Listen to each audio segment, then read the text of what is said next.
নমস্কার বন্ধুরা, কেমন আছো সবাই? আশা করি সবাই ভালো আছো, সুস্থ আছো। আমিও ভালো আছি, সুস্থ আছি। আমি বসে আমার চ্যানেলের নাম আশা স্টার বসে। মেয়েকে মাত্র ঘুম পাড়ালাম। তো বৃষ্টিতে বাইরে তো যেতে পারছে না, কান্দাকাটি করছে সকাল থেকে, সবাই কাজে যাওয়ার পরে অনেক কান্দাকাটি বায়না করছে। তখন ঘুমিয়ে পড়েছে। আমি চা খেয়ে নিয়েছি।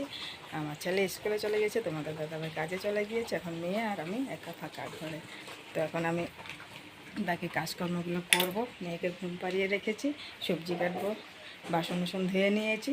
সঙ্গে থাকো, পাশে থেকো, ভিডিওটি একটু স্কিপ না করে দেখার অনুরোধ রইল বন্ধুদের কাছে। তোমরা আমার পাশে থাকো, আমি তোমাদের পাশে থাকবো। তো গোটা ঘরের মধ্যে একা মেয়ে আর আমি, কেউ নেই এখন।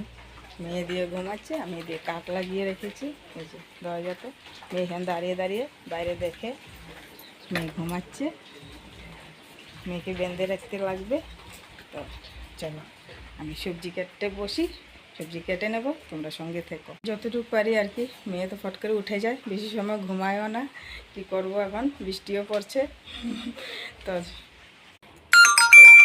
বন্ধুরা, কালকের ভিডিওতে তো দেখলেই মেয়ে জুতা পরে সবজির গামলাতে জলের ভিতরে পা ঢুকিয়ে দিয়েছে। সবজি কাটতে অনেক অসুবিধা হয়েছিল কালকে।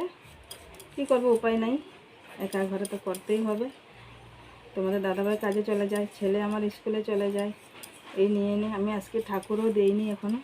অন্যদিন সকালে ঠাকুর দিয়ে দিই, আজকে ঠাকুর পূজাও হয়নি। সবজি কেটে তারপরে দেখবো, মেয়ে যদি ঘুম থাকে, ঘুম থাকা অবস্থাতে ঠাকুরটা দিয়ে দেব।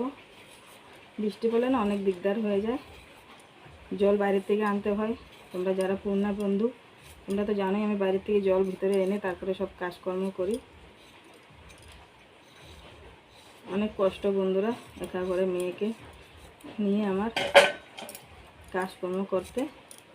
এমনকি ল্যাট্রিন বাথরুম যেতেও আমার খুব কষ্ট হয়ে যায়। ল্যাট্রিন বাথরুম কী করে যাব, ওটাও অনেক কষ্ট হয়ে যায়। গাজর আলু কেটে নিয়েছি, ভাজা করব। তো দেখো বন্ধুরা, সবজি কেটে নিয়েছি। আজকে কী রান্না করব, মিষ্টি কুমড়োর ডাঁটা দিয়ে আলু দিয়ে আলু কেটে নিয়েছি, গাজর আলু ভাজা করব। আর একটা হচ্ছে চিংড়ি শুটকি ভর্তা করব, পাতলা ডাল বানাবো। বৃষ্টির জন্য আজকে সব কাজ আমার রুখে গিয়েছে। এই যে দেখো, কাপড় এখনো ধোয়া হয়নি। এখন স্নান করব, কাপড় ধোবো, তারপর রান্না করব। ঠাকুরকে দিয়ে পাশে থেকো, সবাই ভালো থেকো।